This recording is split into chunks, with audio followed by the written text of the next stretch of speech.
کی اپروول اور اناؤنسمنٹ کی گئی. اس کے بعد پورے سندھ میں اس پہ کنسرن ہوا اور جماعتیں بیٹھی ساتھ اور انہوں نے اس کو ریجیکٹ کیا اور کہا کہ یہ غیر آئینی قدم اٹھایا ہے. صدر پاکستان نے آئین سے ماورا قدم اٹھانے پہ ان کو صدارت سے ہٹ جانا چاہیے. انڈس ریور سسٹم کی جو ایگریمنٹ ہے اکارڈ، اس میں انڈس ریور سسٹم جو بنا ہوا ہے اس میں کسی ترمیم کو قبول نہیں کریں گے. اور یہ پہلے ہی سسٹم میں پانی کم ہے، جو موجودہ ایگزسٹنگ سسٹم ہے انڈس بیسن کا پاکستان میں وہ کم ہے اور وہ جو شارٹ فال ہے وہ کئی سالوں سے سندھ سہ رہا ہے، سندھ برداشت کر رہا ہے، جس کی وجہ سے سندھ کی ایگریکلچر پچھلے 5 سالوں میں اگر دیکھیں یا 2 دہائیوں میں دیکھیں تو کم ہوتی جا رہی ہے. تو اس پہ یہ نئی کمانڈ ایریا بنانا اور نئے کینال نکالنا یہ سندھ کی تباہی کا یہ پیغام ہے، جس سے سندھ کی ڈیلٹا تباہ ہوگی، سندھ کی لاکھوں ایکڑ زمین تباہ ہوگی. یقیناً گرین پاکستان کے جو پروگرام ہے اس میں لاکھوں ایکڑ آباد کرنے کا پروگرام ہے، لیکن وہ کچھ کمپنیاں لیں گی، کچھ کمپنیاں اس کا فائدہ لیں گی، غیر ملکی فائدہ لیں گے، لیکن اس کے نتیجے میں جو ایگزسٹنگ سسٹم جو کئی 100 سالوں سے یعنی چل رہا ہے یہ تباہ ہوگا اور جس سے ہمارے کروڑوں لوگ دربدر ہوں گے، ہماری پوری ڈیموگرافی پہ اثر ہوگا. ہمیں یہ قبول نہیں ہے. اس لیے یہ انڈس ریور موومنٹ کا یہ دوسرا دورہ ہے. پہلا ہم نے کراچی سے بدین تک کیا تھا اور 4 اضلاع میں یہی موومنٹ چلائی تھی. آج حیدرآباد سے نکل رہے ہیں، میرپور تک جائیں گے، جو بھی شہر آئیں گے ہر جگہ پہ لوگوں میں آگاہی اور بیداری مہم پہ جا رہے ہیں.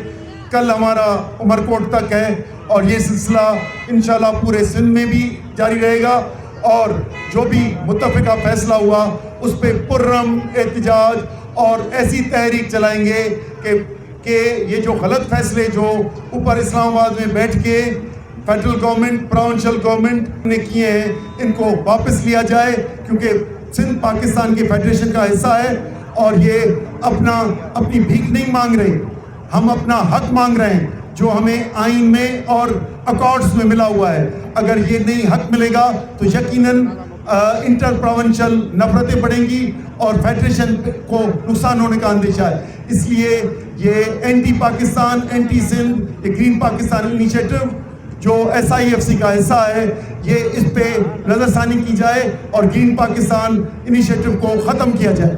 پہ وضاحت لاسٹ ویک بھی کی تھی کہ جب چشمہ جہلم لنک کینال 72 میں ڈسپیوٹ ہوا، چیف منسٹرز نے سندھ پنجاب کے بیٹھے اور فیڈرل گورنمنٹ بھی بیٹھی، ان کا ریپرزینٹیو حفیظ پیرزادہ تھا. اس وقت بہت پاورفل آدمی ذوالفقار علی بھٹو پرائم منسٹر تھے، لیکن اس وقت بھی ایشورنسز کام نہیں آ سکی اور CJ پہ نہ صرف وہ بہہ رہا ہے سالوں سے لیکن اس پہ پیرینل کینالز بھی نکل گئے. تو فرد کی جو میاں پریزیڈنٹ نے جو گڑی خدا بخش میں جو تقریر کی کہ پانی کہیں نہیں جا رہا، بھائی آپ نے لکھ کے دے دیا ہے اور آپ کی اپروول میٹنگز کی ہوتی ہے، آپ کے زبانی اس کی کوئی اہمیت نہیں ہے. کسی فرد کی، وہ بھلے پرویز مشرف بھی کہہ رہا تھا کہ میں کینالز نہیں نکلنے دوں گا، لیکن سندھ نے نہیں مانا. وہ جو کالا باغ میں سے کینال نکلنے تھے 2 نکلنے تھے، ابھی 6 نکال کے پوری کمانڈ ایریا کو تباہ کر رہے ہیں. تو اس لیے گریٹر تھل کینال کی اسکیمیں، چولستان کی اسکیمیں اگر ان کو لانگ ٹرم میں شارٹ ٹرم میں دیکھا جائے 18 لاکھ ایکڑ اور لانگ ٹرم میں دیکھا جائے تو 80 لاکھ ایکڑ تک یہ زمین ہے.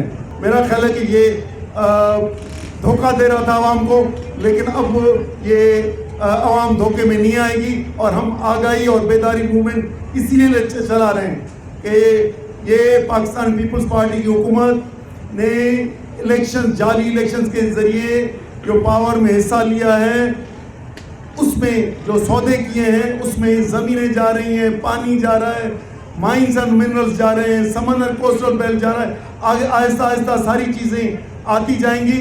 اس لیے لوگوں کو آگاہی دلا کے اور اس جعلی حکومت کے خلاف ہم تحریک چلا رہے ہیں کہ ہم اس پہ دباؤ ڈالیں گے کہ سندھ حکومت اور پریزیڈنٹ اپنا واپس آرڈر لے اور سندھ حکومت اپنا واضح اسٹینڈ لے کے اور CCI میں ان کو ریجیکٹ کرنے کی بات کہے.